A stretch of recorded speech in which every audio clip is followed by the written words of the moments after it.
ఒక బడిలో టీచర్ ఏ మతం వాళ్ళు ఏ దేవుడిని పూజిస్తారో చెబుతూ ముస్లిమ్స్ అల్లాని, క్రిస్టియన్స్ జీసస్ని, అలాగే హిందూస్ ముక్కోటి దేవుళ్ళని పూజిస్తారు అని చెప్పింది.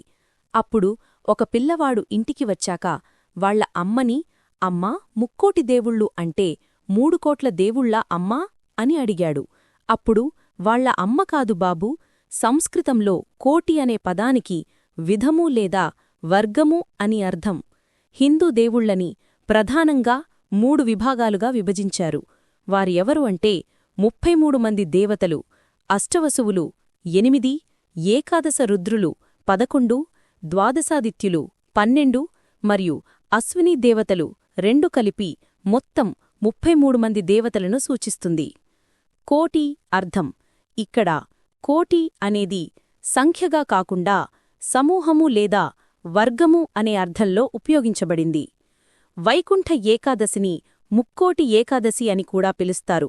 ఎందుకంటే ఈ పవిత్రమైన రోజున ఈ 33 మంది దేవతలు శ్రీమహావిష్ణువుతో కలిసి భూలోకానికి దిగివస్తారని నమ్ముతారు.